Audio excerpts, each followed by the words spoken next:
The meeting will come to order. Senators, please take your seats. What we're trying to do is have all the senators sit towards the middle of the room and our guests along the edges. That'll make it easier when we start to vote and the items of business, but we are still acknowledging the every other seat, so please keep that in mind. Here we are. It is truly my honor and privilege to be here today. To say that is such an understatement. A lot of people have worked really hard to bring together a staff senate that's here to support you and to represent you and to represent the University of South Carolina. And so a lot of work has gone into getting us to this point, and here we are at our first meeting. So thank you for being here. Thank you to everyone who's joining us from out in the virtual world. A reminder that we are being live streamed. And so anything that you say, make sure that you come forward and say that when we get to the part of the program where we will have interaction. We need to make sure that this white puck mic is near the vicinity of where you are. Otherwise, our friends that are out in the virtual world can't hear us, and that's not the point. So we want to make sure that we're doing that. And then so we'll ask you to come along the aisle and come forward when it's your turn to speak. You should all have your agenda, so we're going to be following that today. And if anyone who's out there watching doesn't know who your senator is, I would encourage you to go to our website. You can look there to find out who is representing you. And I would encourage our senators today, as you speak, to introduce yourself by saying your name and also who you represent, so that we can get used to who we all represent, and so that your constituents may also know what you're doing on their behalf. We will be following Robert's Rules of Order, but please know that our parliamentarian here, Tyson Lusk, is going to lead us through that. We've mentioned before in our orientation that I would never want a fear of that process to keep you from having a voice and from sharing your concerns and sharing your ideas. That's why you're here. You weren't selected because you knew Robert's Rules of Order.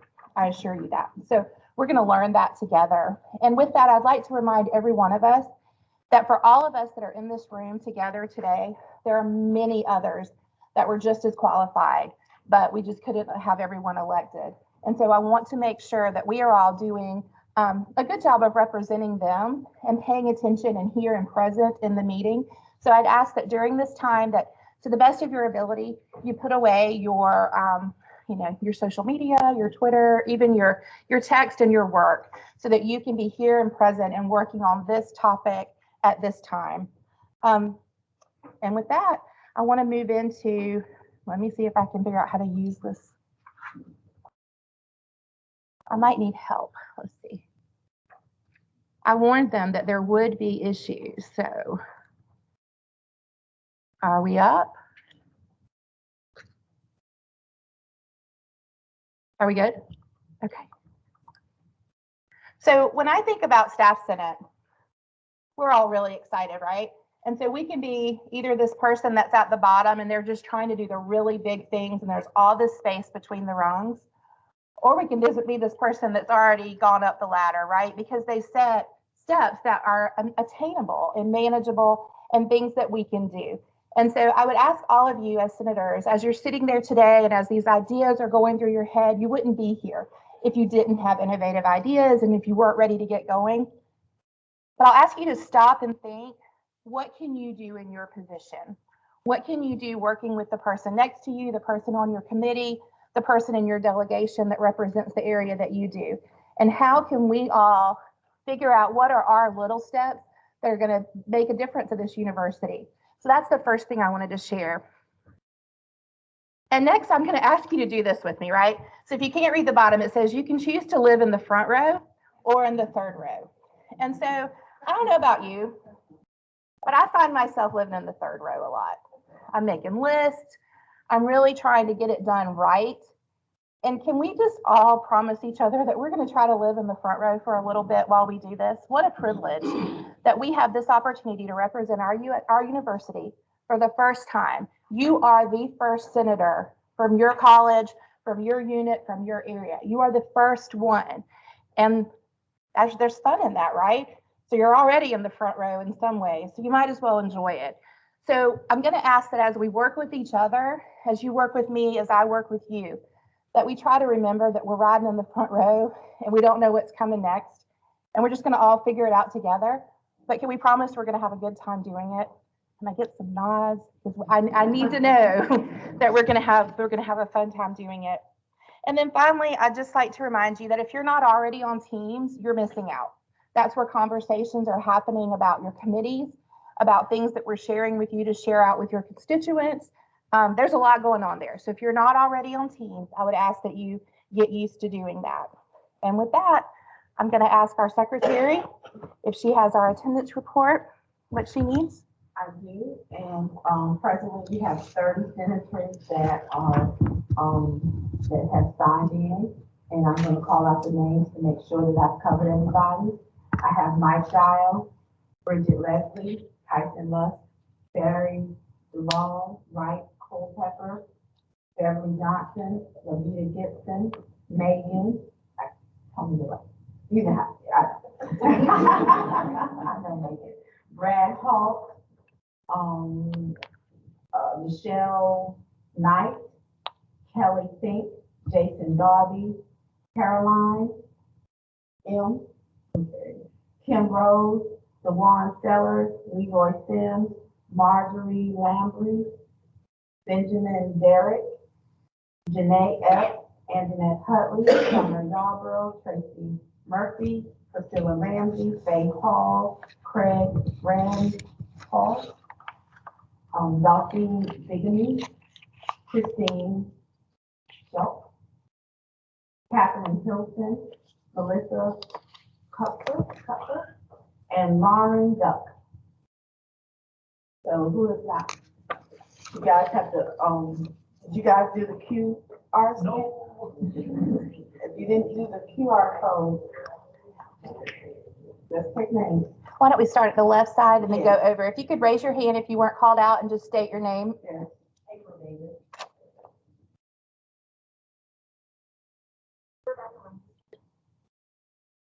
Got it.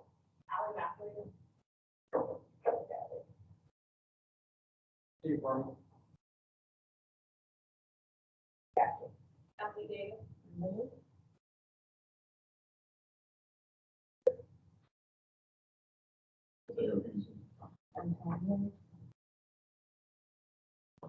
All right, gotcha. Brian Hull.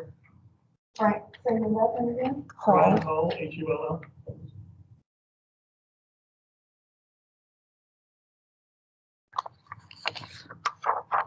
go by something else? Nope.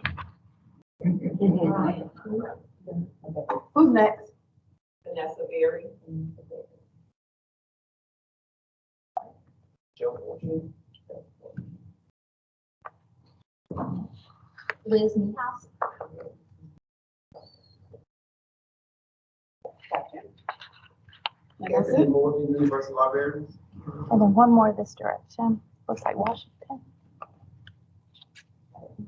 Katie Washington. Katie Washington. Gotcha. And anybody else? Say it again. Gotcha. Fantastic. Okay. Thank you, Anjanette. So if you missed it on the way in, there's a QR code that we'll be scanning folks in. If you don't have a phone that does QR code or you're not comfortable with that, you can also speak to Anjanette prior to the meeting to check in the future. So thank you all for keeping track of that.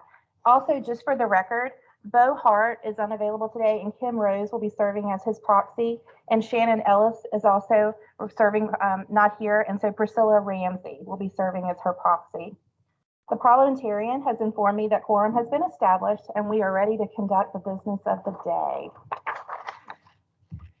For our first item and our very first guest, for very good reason, Caroline Agardy is our Vice President for Human Resources at the University of South Carolina. And to say that Caroline has been representing us well over the last year and a half is an understatement. She and her staff have gone above and beyond during COVID to continue their regular work. Like we all kept our jobs and we are all still functioning here at the university. And in fact, we're getting better with our processes. Caroline kept all that going and has been one of the most supportive people of Staff Senate so far. So I want to put that out there as just she's an amazing partner to me and to us, and has willingly come today to share a couple of projects that she's working on and offered to leave some time for Q&A. So Caroline, thank you for being here.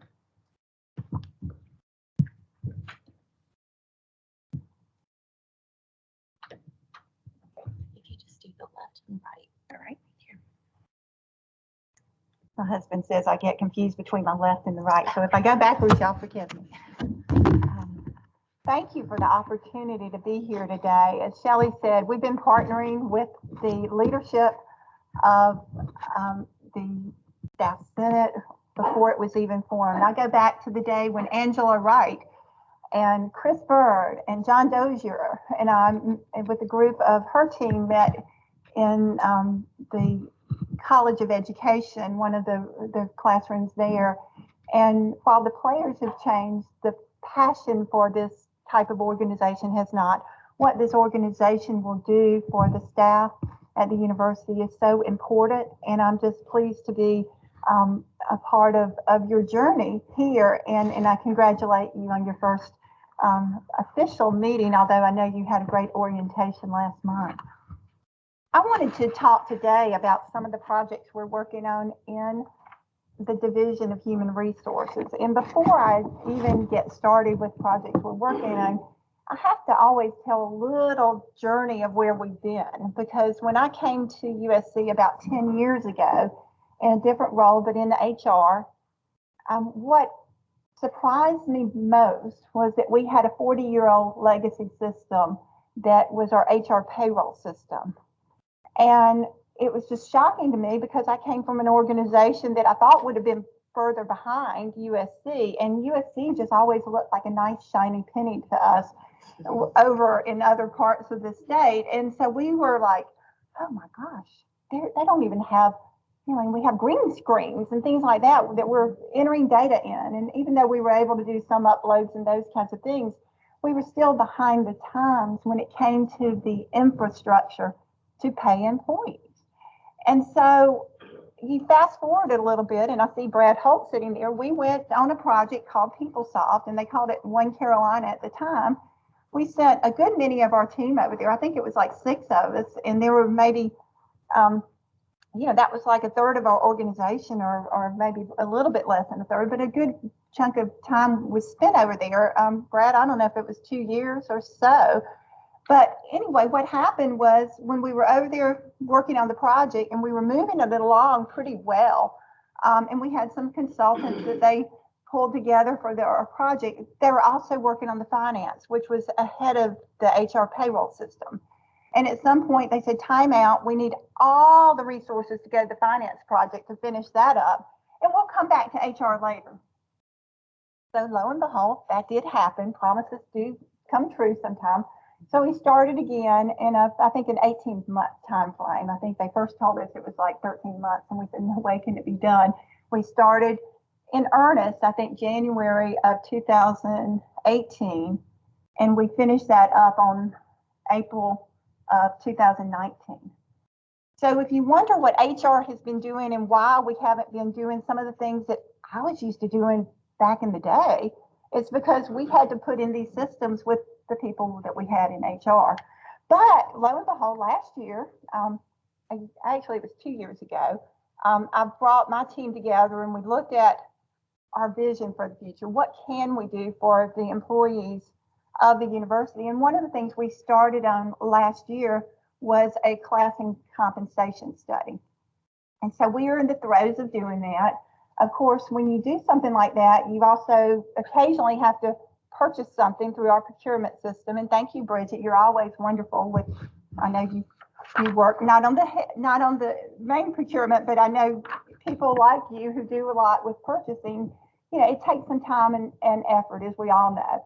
And so we finally got and we're able to get a tool that would help us do this. So I'll start with talking a little bit of our classification and compensation project. So I said we're undertaking this redesign of our project. See, there I go, redesign. Redesign of our compensation project. Oh, this is actually cool. Yeah, okay. Our current system, I just wanted to tell you a little bit. You probably know, but it's always good to see where we are to know where we're going. So we have 10 broad pay bands right now, and they have 85% range between the minimum and the maximum. So you're kind of wondering, how could somebody come in at USC and start at the minimum of the pay band? And does that mean that somebody who's also in that same classification, 85, paid 85% higher than they are? Well, that seems a little crazy to me, but that's what we have with our current state system.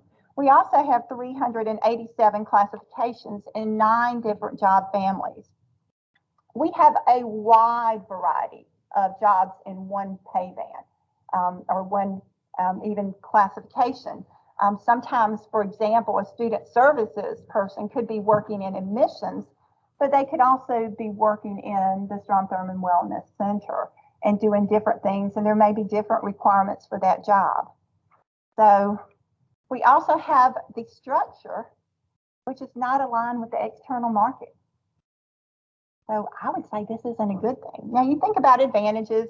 We do have clear and consistent classifications, and there are some career paths here. But what we're looking to do is redesign the classification system and have actually a competitive market-based structure with formal internal titles. Right now, you might have a title, and then you might have an internal title that more deeply describes what your role is. And so what we're proposing is actually having more narrow titles with more narrow pay ranges, so that people in the same title are actually paid and their range is closer together. But we also will make sure we have policies for administration of the pay to ensure fairness and consistency across the institution. We will have ongoing maintenance of this. It's critical when you establish a system, you keep it up. So if we are now looking at market data, we're going to look at the market data forever, not market data for this area and market data for that area and skip another area. And that's how we've been doing it, almost a whack-a-mole. For example, if we were working with advising or working with law enforcement, you know, again, we know what the market data are for those areas. But if we're not working with student health services, even though, Vanessa, you may be doing your own studies there, we are not systematically looking at that and making recommendations for changes. When I talk about the staff at HR, when I got here, there was one person doing class and comp and another one kind of doing it as a temp on the way out as she was retiring, and we hired her back to just work in the background. So we didn't have a lot of resources in this area. But with this new system, we're also building a foundation for career paths and progression. Because I know a lot of employees think, how do I get from A to B? When Shelley was talking about that ladder, you know, how do you progress in your career? And sometimes it's up the ladder, sometimes it's more laterally, and then you move up. And so we want that to be clear to employees. We also are developing a pay philosophy and increased communication and training. What I hear a lot is that our employees don't always know how to get pay increases, how things are done, where's the transparency for all of this. So that's what we're going to build into our new system. So in terms of steps we've taken, we've already updated the position descriptions with the help of everybody. We did that in the fall of 2019. I always think pre-COVID, after COVID. And then we're also establishing the new titles, the career framework, and we're mapping the jobs to market data jobs. So with this assessment, we're having to say, you know, what does an accountant look like at USC and what does one look like in the private sector here in Columbia or other public entities in this region? But we're also looking at where we recruit from so that we can have a comparison of the accurate market. We are, like I say, developing a compensation philosophy. So it may be when we start off, we can't pay at the market. It may be there's just not enough funds to go to pay every job at the market, but maybe we can pay at 95% of the market, or maybe we can pay at 90% of the market. We don't know where we're going to be here. You know, our benefits, when we do benefits analysis with other entities like IBM or Prisma Health, and we actually did it with Palmetto Health when we had a lot of people from the School of Medicine go over there and work. What we find is we're rich in retirement benefits, but not so rich on the insurance side. We also are designing a salary structure. And so this would be, again, where we have more narrower pay ranges within a broad band, but then everybody knows what the pay will be within that, those job titles. We have to, of course, develop cost estimates. And what we're going to do is not worry about who has the money. If one group has more than another, what we're going to do is an analysis so that if we give everybody a raise to get them to whatever level we decide is the level, and we'll probably go all the way to the market. I don't know that we'll go to lead the market. This is what it would cost, and that's what it would cost. You know, can we do all this at one time? We don't know yet. Can we emphasize certain jobs at high turnover? Perhaps. Can we emphasize and maybe do it in phases with we address the lower paid employees of the University of South Carolina?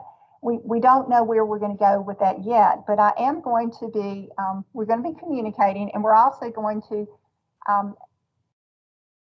put together an advisory group to advise us. We are now at the place where we are needing that. So I've drafted an email that will go out a memo that will go out this week to different people so that we can ask them to be on our advisory group, and we will invite people from your staff senate to be on there. Shelley and the leaders will decide who that needs to be, but we want to communicate all along what we're doing, why we're doing, and not only have people understand, but have them be champions for what we're doing. And then again, we'll have an implementation phase. Right now, we are planning for next summer when we finish this out. So that's June 30th is our target date. And I'll take questions at the end, but that'll summarize the class and comp. I'm going to go through the rest a little bit quicker because I know I don't have much time, but I just want to make sure that you understood the class and the comp project. In terms of the telecommuting, as many of you knew, on March 5th, on a Friday night of this year, I was in St. Augustine, Florida. I took Friday off, was in St. Augustine, Florida, and all of a sudden I saw this email come out. It was about 7 something. I won't tell you the exact time. I don't remember that. But I do remember I was up at about 1:30 in the morning emailing the AVP at Clemson University about this. But they told us we all needed to come back to work. Staff needed to come back to work by March 15th. However, we had till next Wednesday at noon to submit plans if for certain groups you couldn't bring them back right away. And they identified the groups as people with child care concerns, those who had not been vaccinated, and then those that we had to prepare office space for if we had not put up partitions and those kinds of things, sneeze guards and whatnot. So we quickly, I think I wrote the plan coming back from St. Augustine on Sunday morning, and we quickly got it into play and got it over to state HR. The first part that I sent over there, they rejected the parents coming back to work later than April 5th. And so we had to take April 5th as the latest date they would do. But again, many of you know what happened next. We were all scrambling to get back to work. But along with that, they issued a directive saying, no more telecommuting, no more. And they said, unless you have people who are already telecommuting with formal telecommuting agreements, and we will allow that. So while you might have blamed your dean or you might have blamed your manager or whatever, you might have blamed us, it was really state HR and the governor's office who said all this to us, and we had to adhere to that. So we did receive, what state HR said they were going to do is come up with new guidance for telecommuting, that they wanted to reset telecommuting. We had all learned lessons in telecommuting, and so they wanted everybody to be on an even playing field, and they were going to pilot some agencies and then come up with some recommendations. So on June 17th, they issued those guidelines, a toolbox, a model policy, and those things to us. And we've been working on our policy. We really have a draft policy. We've sent it to different places, and we're right now hearing back from those, and we'll get it over to state HR this week. But one of the things they said is they had to approve our new telecommuting policy. In the past, they only had to approve 5 of our policies, and telecommuting was not one of them. So again, we have that extra layer of review now. They also said that we needed plans. So each department will need a plan if they're going to let all of their people telecommute. Now, if I just decide, if somebody comes forward in my office and they want to telecommute, the position allows them to do, they have proven they could telecommute, we can also do individual telecommuting agreements. But if I am in IT and I decide I want all these departments to telecommute and not have a space on campus anymore, I can actually come up with a plan and determine, could this area telecommute? And then they send the plan to us, we review it, and then we have to send it to state HR. The VP for HR down at the medical university said they've only sent 260 plans so far. They've been working on them for 9 months because they were one of those pilot agencies that have been contacted. So anyway, what we're hoping is we'll have a policy out and approved by the fall, an umbrella plan to allow people to take that template and make it work for them. And then again, it might be some areas are more like me and says, well, I'm not sure if we're going to have everybody have the option to telecommute, but maybe individual basis, or maybe they'll say this area of our department can telecommute. So there's just going to be a lot of decisions being made by departments. We're working very closely with student affairs right now on their plans. So we wanted to create some tools, assessment tools for the department, assessment tools for the individual, so that we know who will we allow to telecommute. So I don't know, in law enforcement, are y'all going to have officers telecommuting? Probably not. In facilities, not a lot. And so it really depends so much on the job, whether it's face-to-face or what the job is actually doing. So there will be a lot of assessments that go in. So that's where we are with our policy. The types of telecommuting, we'll have the regular or recurring telecommuting, but there is a hybrid model where it might be people are here 3 days a week and they get to work from home 2 days a week, or vice versa. It might be 1 day a week. Again, it's whatever works for that department. There's also something called periodic or intermittent telecommuting. Those do not require formal agreements, but we are asking that there's some agreement between the supervisor and the employee in writing, whether it's an email, just so that everybody knows, okay, I'm going to work 8:30 to 5 days a week working on this project. The next is emergency or temporary, again, used for short-term illness, when you can work with that illness, emergency types of situations due to weather, natural disasters, or those kinds of things. And then the ADA accommodation, we've always had that. We've always allowed telecommuting. If, again, that is a reasonable accommodation, it doesn't mean that somebody asks and they have a health problem, they have a disability, and that's the only solution, telecommuting. But if it is something that is the only solution, right now we do allow that, and that will not require a formal telecommuting agreement with the approval by state HR.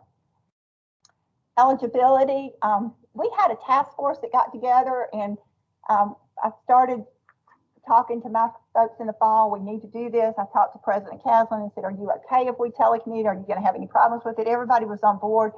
But the committee that was put together actually came up with, you need a 1-year probationary period before you can telecommute. And that's exactly what the state came up with. I was shocked by it, to be honest with you. But there is an exception for those that if you just hire them to telecommute. So if I want to hire somebody and a condition of employment is that I don't want to have space on this campus for them, I want them to work at home, then they can immediately begin telecommuting.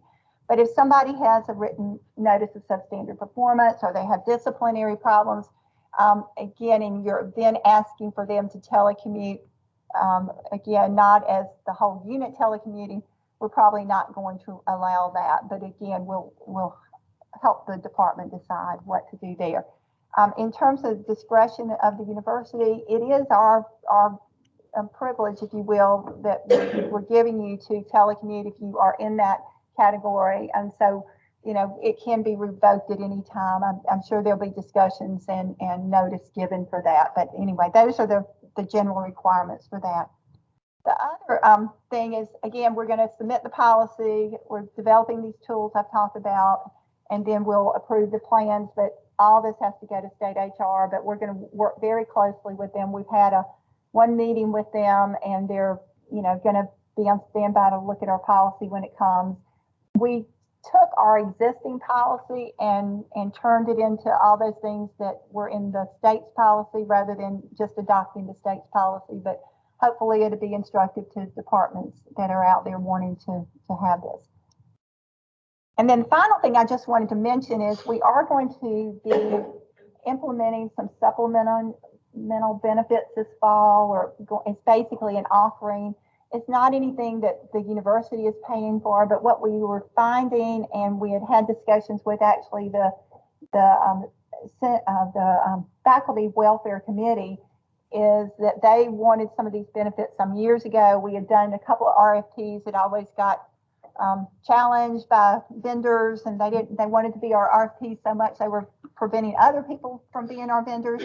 And we finally got one through this year, and we're working with Hub International to provide these benefits. They're going to be provided by different entities. I know Colonial Life is one, and I can't remember the other one. It's not one of those popular names, but anyway, we're going to be offering universal life insurance with a long-term care rider. We're offering short-term disability, critical illness, and accident. But sometimes what happens is people want to have insurance for one of these gaps we have, and we don't have any state products offered by PIBA to do it. And so these products have been vetted, but it would be payroll deducted, and you could take it with you when you leave. So I just wanted to mention that as well. Any questions? Yes. Available online? It is. It is. I can send it to Shelley and make sure it's in the chat, or put it in the, however I can do that. Yeah. I think a lot of staff will be glad to hear that HR is doing the compensation and classification study. The fact alone that a lot of staff are compensated lower than market value, that fact alone I don't think is surprising. Having those hard numbers on exact details, I do think is useful to move decision makers. In a lot of campus units where that fact is already known, there's either not funding or decision makers don't consider it a priority to solve. The last step of that was implementation. Can you give us details on how, given that project, how does having more details on it, how do you get to the implementation phase to solve that? I think that's where the advisory group comes in, because you're absolutely right. Sometimes the funding is not there for those raises. But we also look at equity now when someone's hiring and when somebody's offering a promotion. So if it is causing an equity problem in another department that has a very similar job, then we go to that department and we say, gosh, you really need to raise, that person's salary, because we're prevented from hiring this other person in who has less experience and is in a protected class than what you're paying your person. So we try to work very good across the university. But I think what it's going to come down to is prioritization of resources and hiring, being able to pay our staff what we need to pay. I mean, I was in Ed Walton's office just before coming in here, and I said one of the things we're moving to in HR is a shared services model. But what we also find is we're going to need more from our folks rather than less. And what I'm able to also say is, next year I'm probably going to come back if there's any money to be had and ask for more raises. But it might be too that we look at what we're doing, how we're doing it. Can anything go away that's not required? In our business, so much as compliance and can't. But what we're going to have to do is just compete for those dollars. And if there is a lot of turnover in an area, then you would think that would be a place where we would consider giving it. If we are just not paying our employees what we would consider a decent wage, I know the living wage across the nation is $15 an hour. I mean, we may have to have a step program for that, to phase it in terms of what we're getting. But I think we're going to have to look at the money that we have and look at how we can we can pay our employees more than what we're paying, but we also have to be fair and say one unit shouldn't be able to make the market value and another unit be so far down. There needs to be some fairness and equity around that. And I think that's where an advisory group can come in. And so putting people on it that are in those type of positions around the university will help. And our study is more for the Columbia campus in terms of the pay equity, but in terms of the new structure, it's for the whole system. But USC Aiken, Upstate, and Beaufort have all given pay raises to their employees without the General Assembly authorizing them through pay studies. And so we have not done that like faculty have for merit, faculty have for compression. And that's one thing that we have to just say, isn't that important? Isn't staff important to the university that we're going to give money for that? It might be that they only have so much to go around, and then they divvy that out. And then we again work our way up to where it ought to be. But that's going to be challenging. Let's take two more questions. I know there's a lot of hands up, and then we'll have to move on to our other speakers. But Caroline is invited to all of our meetings and will be here. And in between meetings, she's a wonderful resource if you have questions you want to get to me, and then we can submit to her. So I see the two that remain standing in the middle. Go ahead, Barry. With regards to telecommuting, we're hearing about HR, we have timeline for implementation, and then also fall semester rapidly approaching how regards to telecommuting. Yeah, that's why we're developing this broader template. We're meeting with our HR advisory group Thursday, going to go over all that with them, make sure we're providing what they need. But our thought is to get out this template very soon, be able to have the departments decide what they want to do. But again, on an individual basis, if they want to do that, they can start as soon as the policy is in place. The policy committee meets the end of this month. So what we're planning on doing is sending over to state HR this week, giving it to the policy committee. And what I'm told about the policy committee, if state HR approves it in a certain format, that they know they can't make, tweaks to it and whatnot on the other 5 policies. So it should be approved by the end of the month. And then, it takes a little bit to get out once it's approved, signed by the president. But that's what our plan is. And Senator Lampre's in the middle.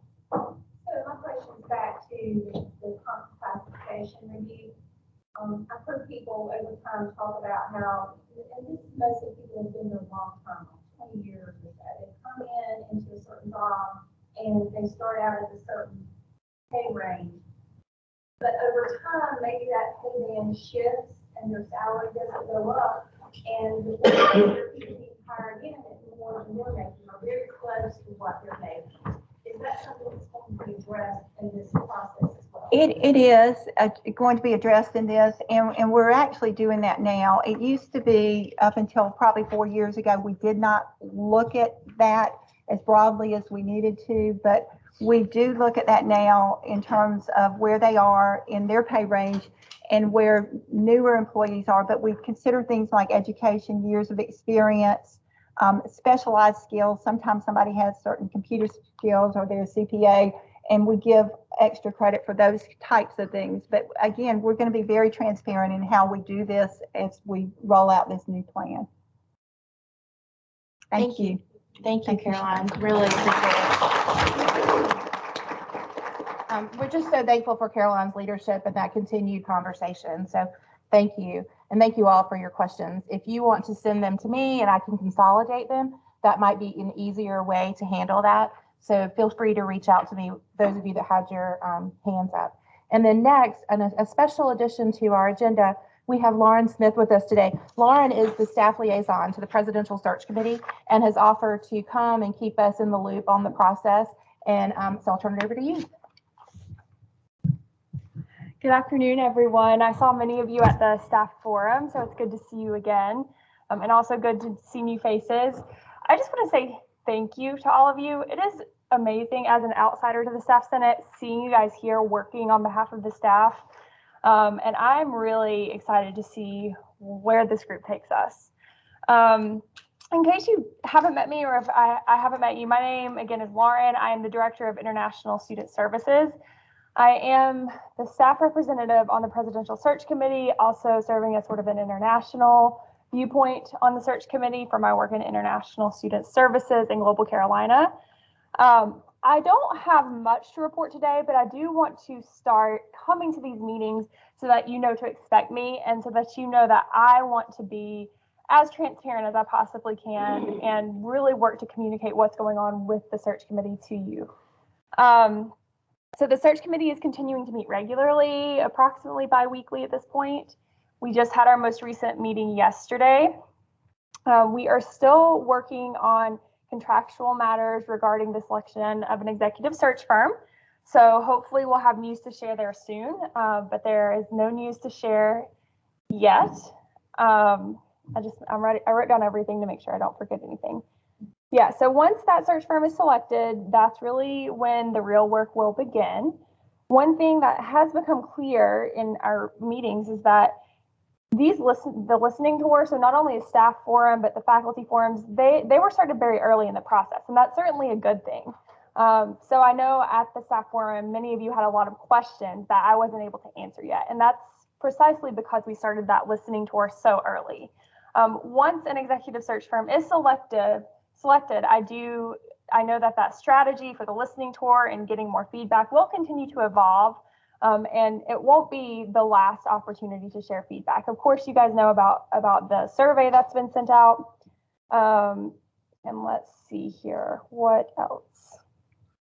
Okay, so after the staff forum in late June, I worked with Shelly, Rashandra, Tyson, and then Jean Saunders Blanks from HR to develop a report that was shared with the search committee. And people are listening, they are paying attention. For instance, I had the incoming faculty senate chair from USC Beaufort come to me and say that he really modeled the forum that he hosted at Beaufort after our staff forum. So that was really encouraging for me to hear, to know that people are watching and listening, and all of our work is being paid attention to some degree. Let's see here, what else?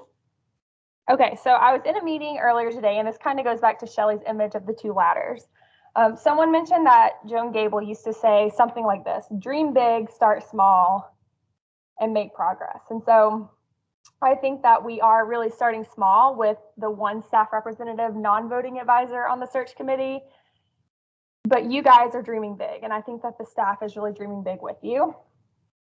So we have nowhere to go but up with you guys helping the staff align the goals of what we want for our staff at this university. Any questions, thoughts, concerns? Excellent. Thank you so much, Lauren. Appreciate your time. And again, Lauren is going to continue to join us for future meetings as well, so get those questions to us. We're now going to move ahead to our treasurer's report. So if our treasurer, Bridget Leslie, will join us up here. Share the screen again because you've got some really good slides. It's just a left click and move. Like better at it than I. Good afternoon. This is just a brief overview. At our orientation, there were questions around, do we have a budget? What is our budget? What do we have? So internally, we just wanted to share some information with you. And I will start that we started off by establishing our operating unit. So if you haven't looked, if you don't have access to PeopleSoft, we're working on that too in the future for you to be able to see the information. But our operating unit is CL063. CL063. So our budget development, where we started, we requested a budget for last fiscal year 21 of $4,500 to help with orientation costs and startup costs. Mainly to buy the name tags that we have, to have the presentation that we had at the orientation, etc. Then we requested kind of concurrently a $10,000 budget for non-personnel expenses. And I got to advance so you can see that. Non-personnel expenses with a consideration for a personnel budget allocation. The budget for the $4,500 was approved through fiscal year 21, June 30th. And we were approved a $35,000 budget for fiscal year 22. So that leaves $25,000 that we can put towards personnel, and that's to help with administrative costs. So again, this is what I just summed up for you. The remaining balance of the $4,500 that we did not expend through the end of June is rolling over or carry forward. And as you know, we just kind of finished post-close, so we're in the middle of getting all of those activities finalized, and we'll be able to provide you that specific number shortly. And also because our $35,000 budget was approved by the support unit allocations, we will have that, and it includes the personnel allocation of $25,000. The budget office is in the process of uploading the budgets, as most of you may know, because we finished post-close, and hopefully these will be loaded within the next week or so. And at that time, I will be able to make line allocations according to our itemized budget, how we want that money divvied up. This is just showing you from the budget document. You all may not have access to this information, but it is available. If you would like to see it, I can provide it. There was a recommendation for the recurring funds, and as you can see, I highlighted down at the bottom, there was a recommendation for a $35,000 budget allocation annually for Staff Senate. So I think that's really good starting up. This is just a page out of that budget document, page 137. Again, you don't see any allocations, you don't see any budget because it hadn't been loaded yet for us to allocate it accordingly.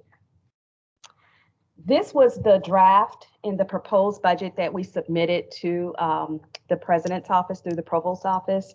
And you can see we asked for things such as memberships if we needed it, training, meeting location, rentals, etc. We have the standing committees, but you see, well, you really can't see because of that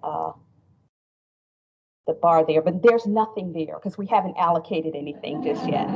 But we are forward thinking because we know there may be some expenses that you all may want to make, and we will ask that we're just starting out. So whatever you can do to get in-kind donations to help support your efforts, that's what we would encourage. We're starting out and we want to be good stewards of whatever we're given. So that's kind of how we laid it out. Some supplies, you've seen letters already, the postage, the name tags, etc. This is how we allocated everything. And then at the very last, the catered meeting events. We won't have much of those, but it was an incentive to incentivize you to participate and let you know that you're a part of something that we're moving in the right direction to help support the university. And as I mentioned, we want to be good and great stewards of the money. We just talked about compensation. It's important for us to know where our money is going. So that was the draft budget proposal that we provided. Our fiscal year 22 goals. We wanted to secure a recurring budget allocation. We wanted to secure a recurring administrative support allocation. And we want to develop internal budget request and procurement request procedures internally, how we're going to, if you have a request, how are you going to submit those for consideration? And so far, we have 2 checks, which is good. We have a recurring budget of $35,000. And that kind of concludes my report. Are there any questions? Thank you, Thank you. Treasurer Leslie. Great job. All right. We're going to move quickly now into the to our committee updates. In future meetings, you likely will not hear from every single committee. This could take a few minutes. So what I'm going to ask you to do is that you consolidate your thoughts into the top 2 or 3 things that you want to share from your committee. And everybody has access to everybody's charter within the team's environment. So you are welcome to look at other groups. We hope that you will look at other groups' charters. But just in this moment, it's a chance for us to start to get a feel for speaking and what our committee do. And so we will first off give the floor to our membership committee with Senator Berry and Senator Malana.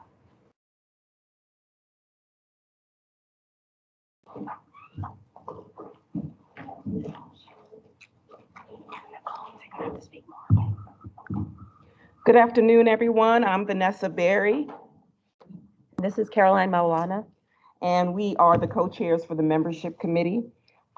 Just quickly, the purpose of the membership committee is to assess representation in each of the organizational units, conduct all senator and officer elections, and implement new senator orientations, and maintain a list of outgoing senators and other vacancies in the Staff Senate. We worked this past June 30th. We had a meeting and we discussed our committee charter, and we submitted that to the executive committee.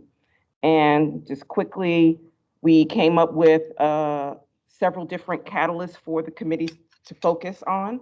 And so staff representation, Mike Dial will take the lead on that. And if you could raise your hand when I call your name. Kelly Fink is the senator recruitment. Elections, myself. Vacancies and attendance will be Michelle Knight. Officer elections will be Margie Lambries.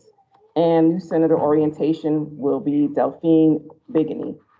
We came up with a calendar that will focus on each one of those different subsections for this upcoming year. And that's kind of. Yeah, that's pretty much it. Otherwise, our charter is shared on the Teams channel.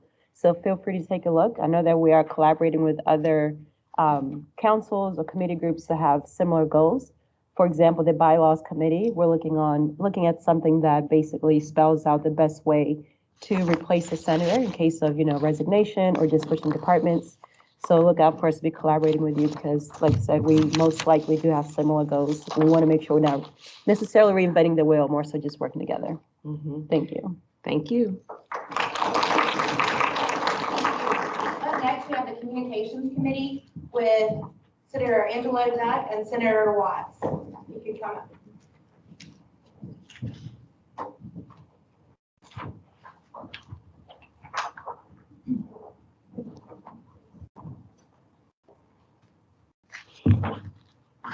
Hi, everyone. My name is Bailey Watts. I'm the senator representing the College of Arts and Sciences and co-chair of the Communications Committee. And I'm Lauren Dutt from Office of Research. So per our bylaws, the Communications Committee is charged with relaying the activities and contributions of the Staff Senate to all university staff and working to improve communication efforts across campus. We believe that the best communication strategy is centered upon full access to information and open, transparent communication between staff senators, the constituents we serve, and university leadership. In the 2021-2022 academic year, we plan to approve transparency and communication with staff across campus by accomplishing several action items. We will relay the mission, purpose, activities, and contributions of the Staff Senate to all university staff through our Staff Senate website, social media accounts, and eventually a periodical. This may be in the form of a blog or a newsletter. A lot of other schools that have Staff Senates use this kind of communication. And our big goal is to clarify the mission and purpose of the Staff Senate. We want staff to know that this body exists to represent them and serve them and give them a voice in university leadership. Our second action item is ensuring that all senators have the tools and resources that they need to facilitate open channels of communication with their constituents and leadership in their unit or division. We soon plan to distribute a Microsoft form to get an idea of how you all have been communicating with your constituents, so we can all learn from each other and see if there's any gaps. We will also work directly with the Office of Communications and Public Affairs to update our webpage and delegate a committee member to be our web administrator. And the third action item is prioritizing accessibility in all of our staff communications so that everyone can be involved and stay up to date on the programs, policies, and conversations that impact them. We hope to meet with Julian Williams and his team in the Office of Diversity, Equity, and Inclusion to receive their input on how to make our communications efforts more inclusive. And we've also been in contact with Nina Jackson with the Office of Communication and Public Affairs, and she can help fill us in on accessibility for our webpage and just general support. And if any of you have any ideas or recommendations regarding our communications plans, priorities, strategic relationships, please reach out to us. We want to hear from you. Thank you. Next up is our staff Policy and Welfare with Megan Colacione and Jelaine Epps.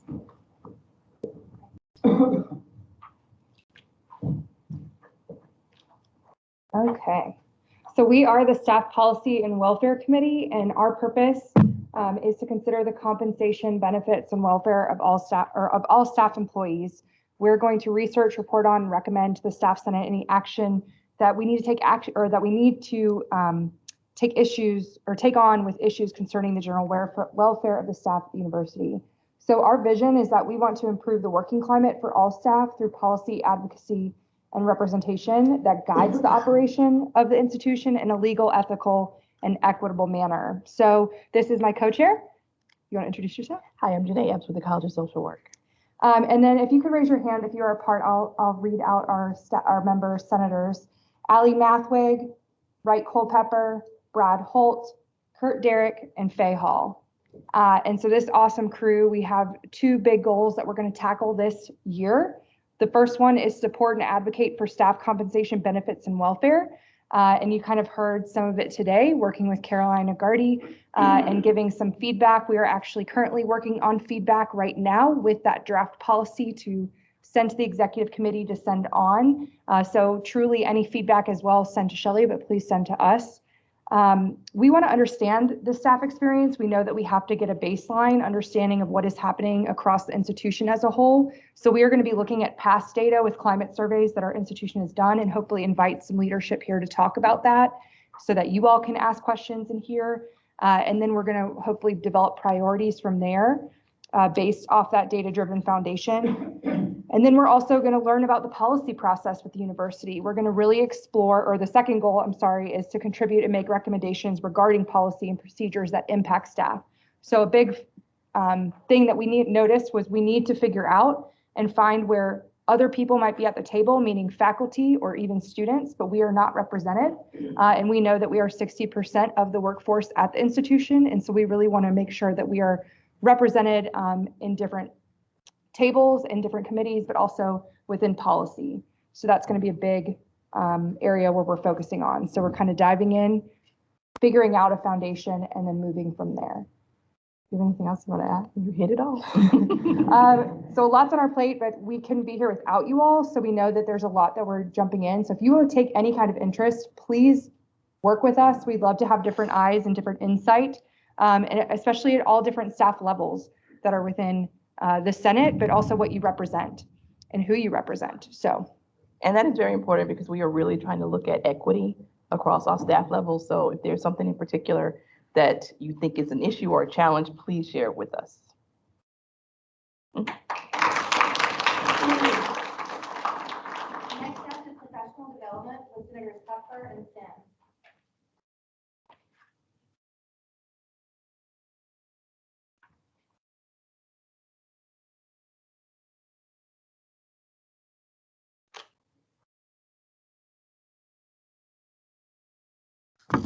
Hello, everyone. We're the Staff Senate Committee on Professional Development. My name is Leroy Sims. I represent the Facilities Department, and this is Melissa. Melissa Kupfer with College of Nursing. And we're going to start out by sharing with you our committee vision for the upcoming academic year. Our vision for this year is to raise awareness for the various professional development opportunities provided for staff across campus, to explore ways in which the Professional Development Committee can partner with departments and offices on campus which have existing training and development opportunity to expand these opportunities and provide them with a larger staff audience. And another goal is to develop a new networking and professional development opportunities for staff across campus. Our goals for the 2021-2022 academic year is to compile a comprehensive list of professional development opportunities, set up an introductory meeting with the Office of DEI and the Office of Professional Development to better understand their mission and determine if it is possible to increase capacity for some of the more popular or current courses, as well as to learn more about the current and future scheduled professional development offerings that they plan to put forth, and to brainstorm ways in which we can increase awareness of these offerings. We'd also like to share the list of professional development opportunities with all staff and to determine ways in which the university can increase awareness of current educational benefits for staff. We'd like to seek out new resources to assist in creating new on-campus training and professional development for staff, as well as through the professional association and organizations outside of USC. We plan to meet with the HR representatives to review the current EPMS process and brainstorm ideas for making it a more effective tool to enhance the professional development of staff. And finally, in the spring of 2022, we'd like to work in partnership with the Office of Professional Development to create a staff survey to determine the needs of future staff professional development opportunities. By setting up meetings with the Office of Professional Development to discuss the ideas for a survey and working with them to develop and send the survey to staff. I'm not a reading guy, I'm basically a straight from the hip guy. We have been having a wonderful time coming together as a group, trying to find ways to offer more to the staff people that are here, because we firmly believe that opportunities that are created to help us better ourselves are opportunities that empower us to be able to do what we need to do to grow and lift ourselves up. So we appreciate everything that everyone has done to help us get here, but we plan to continue to drive and push forward to make sure that everybody has the most opportunities possible. Thank you all. All right, next up, community project with Senators Fortune and Hilton.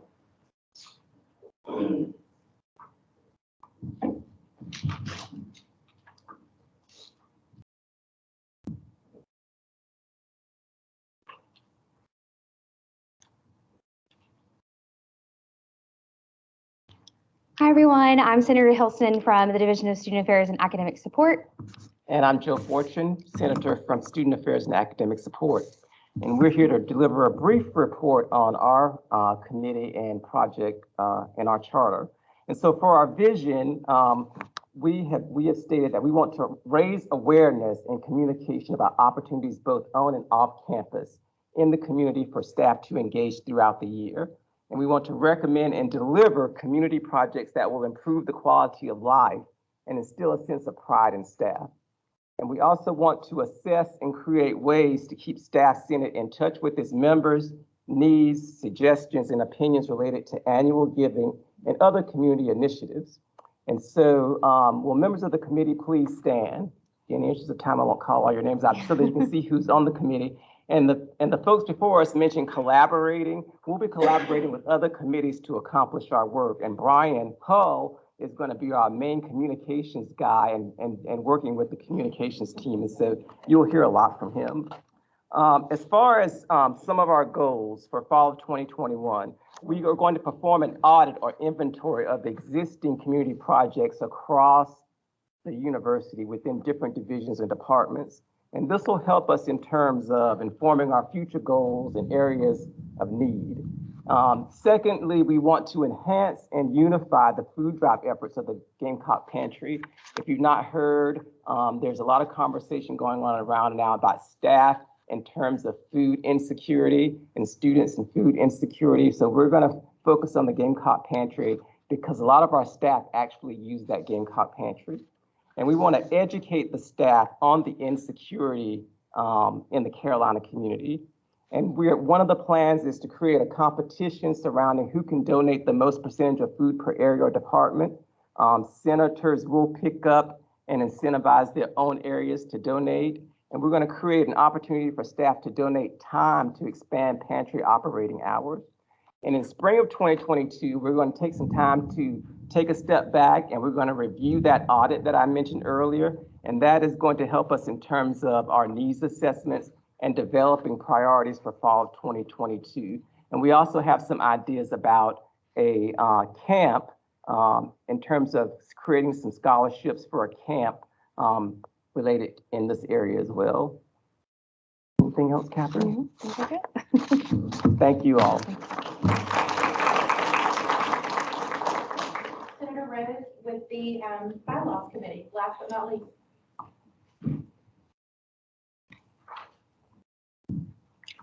Good afternoon. I'm Kim Rose, the Senator from Administration and Finance. I am the co-chair alongside Bo Hart, who's absent on today, but he is viewing virtually. Just wanted to let you all know the purpose of the Bylaws Committee is to review the current Staff Senate bylaws and make recommendations for updating the bylaws for the Staff Senate. And I must say kudos to those who came before us and with the Executive Committee. It made it easy for us. However, we are reviewing and we solicit your recommendations to update the bylaws as deemed necessary. I want to introduce our committee. We have a very small committee. I think it was just a few of us want to take this undertaking with bylaws. But so our executive committee liaison is Tyson Lusk from Athletics, if you want to raise your hand. We have Barry Duvall from Department of Information Technology. Bo Hart is with the Moore School. Priscilla Ramsey with School of Medicine. And by the way, Barry is our note taker and he's done a phenomenal job with doing that. Some of our goals for the academic year 21-22 is that we would like to review the Staff Senate bylaws. We would like to review the current bylaws and make recommendations for any changes to the Executive Committee to be introduced to the Staff Senate. Update of Staff Senate bylaws. As the Staff Senate moves forward and organization grows, review and make recommendations for updates to the Staff Senate bylaws. Provide any recommendations to the Executive Committee to be introduced to the Staff Senate. Thank you very much for your time. Thank you all for your hard work already. And with that, we're going to move into the business portion of our meeting. And Tyson Lusk, who is our illustrious parliamentarian, will kick us off with some business. Thank you. Thank you, Co-Chair Rose. That's a great segue into the bylaws. Hopefully you've all had an opportunity to review those, and we did a deep dive into those in orientation. I do want to thank all the folks who predated this group in getting those established, including my mentor in this business, Bill Sudduth, the Faculty Senate parliamentarian. So we very much appreciate the Faculty Senate's involvement in developing these and answering our many questions. So if you do have any questions, please feel free to ask those. A couple of takeaways. We are going to ask you to approve the bylaws. We thought it was important that each senator be given the opportunity to go up or down on these because transparency was one of our keys when we established this body, as well as parliamentary procedure. Keep in mind, there is a mechanism, as Co-Chair Rose mentioned, to update and improve the bylaws. If you have concerns when you're viewing those and reviewing those, please reach out to any member of the Bylaws Committee and we can get that added to our agenda to resolve. We did have a couple of questions that came in through email that just wanted to address, primarily around proxies. If you would like to designate a proxy for any meeting, again, that does need to be submitted in writing to the Staff Senate Secretary via our Staff Senate email address. And the proxy does have to be a senator. It does not have to be from your unit, but it does have to be a senator. So that aligns with our bylaws in terms of who can speak in our meetings and who can vote. So with that, are there any questions? I'll yield to any questions. Yes. Kelly, with Senator for Student Affairs and Academic Support, what's the time frame for submitting revisions to bylaws? So you can submit at any time. The Bylaws Committee is meeting monthly. So we can get you those dates if you like them. But when you have an idea or a thought, just get it to Chair Rose or Hart, and we'll get it added to the next regularly scheduled bylaws meeting. And we are meeting monthly. All right, if not, I'll move that we adopt the bylaws as written. Your second. State your name in a second. Emily? Okay. All right, we have a second. The question is on the adoption of the bylaws. All those in favor, say aye. Aye. Those opposed, say no. In my opinion, as the chair, the ayes have it. and the bylaws are approved and adopted. Thank you. We will move now to our vice, thank you, Tyson. We will now move to our Vice President, Senator James, for a brief update on Title IX, a very important issue. Yes, good afternoon, everybody. I just want to let you know that we do have staff representation on the Title IX Implementation Committee. Yours truly is a part of that committee. That committee has been divided into subcommittees, and so the subcommittee that the Staff Senate is represented on is the Advocacy Committee. So what we're doing right now is we are meeting weekly. We meet every Monday afternoon, and we report out every Thursday on our progress. So some of the things the advocacy is looking at is their website design, how is staff able to report any incidences of where they may have felt that Title IX has not been honored, or any kind of sexual incident or gender difference, you can report there. So looking at how is that process, how clean is the process, is it a sensitive process, and also looking at universities that are like us and universities that we want to be like, peer and peer aspirant universities, and how we can move forward in improving the Title IX process, not only for just faculty and students, but also for staff. And so the very first call, President Pastides was there, and he acknowledged that the importance of having staff there was paramount. And so we're just really glad that we were considered. And I will say, she won't say, but I will say our faithful leader, Shelley, was out on the website and saw that staff had not been included. Definitely sent that email to President Pastides immediately, and he immediately responded and said, absolutely, we should be there. So we should be wrapping up that project by the time the next meeting, general body meeting is, should be in August, and I'll be able to report out the next steps. So we are represented on that committee and wanted you all to know. Thank you. Thank you. Thank you, Senator James. This is a huge commitment on her part. She's actually the leader for the subcommittee that she's on. And so taking that additional time beyond her staff senate and her real job, we all have one of those too, right? And so at the conclusion of the business portion, we're going to leave the floor open for some notices and announcements. And if you have an announcement, I ask that you come forward to the table and just kind of back up, and I'll acknowledge you in that order so that we, in the interest of time. So go ahead and make your way down if you do have any announcements. I know some folks had mentioned some things. And I'm going to, come on down, Kelly, that's great. And I'm going to go first by wishing our Angela a happy birthday. Go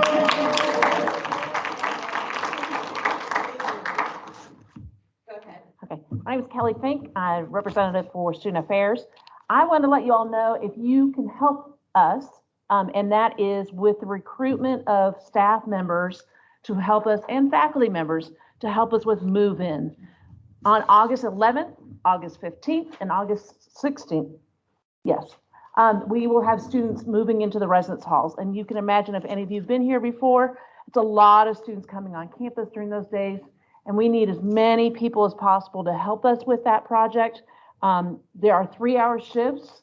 We ask for each person to dedicate a 3-hour shift at least. And those shifts are from 7:30 in the morning till 10:30 in the morning, 10 a.m. to 1 p.m., 12:30 to 3:30 p.m., or 3 p.m. to 6 p.m. A message, 3 emails have gone out to all faculty and staff on this campus during the month of June and July. So, and one just went out on the 12th. So if you have any questions, you can go to your email and you can see that. You're more than welcome to email me. I'm coordinating the recruitment of our volunteers to help us with all this. Some of the duties include just greeting parents, greeting students, guiding them through the unloading process when they're unloading their vehicles, instructing them for access to get to extended parking, and then access to buildings. There doesn't need to be a specific knowledge of any specific buildings or anything like that, because we will be providing information for all of these individuals who will be volunteering for this project. So again, thank you so much for your time. I really appreciate it. But if you have any time to help us on those days, we really, really would appreciate it, because we depend on all of you to help us welcome our students back to the campus, or welcome to the campus for the first time. Thank you. I'd like to take a moment to thank Grace Salters for her help. She has been phenomenal in using this space. You're noticing that technology is not my skill set, and so thank you. Yes, great. And just thank you to all of you. Thank you for being here and for our first meeting. We did it, guys. We did it. With business and announcements concluded, is there a motion to adjourn? Yes. May I make a request that members of the professional development committees also stand and recognize at this time? Yes, you may. Thank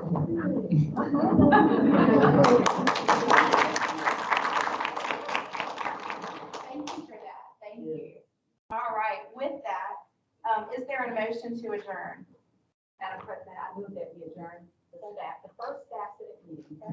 Thank you, Senator Leslie. Is there a second? Second. You guys just want to be in a minute. All in favor, say aye. Aye. All opposed? All right. That stands as an adjournment. He's safe going home. And really, and I was just like, oh, of course, like mine.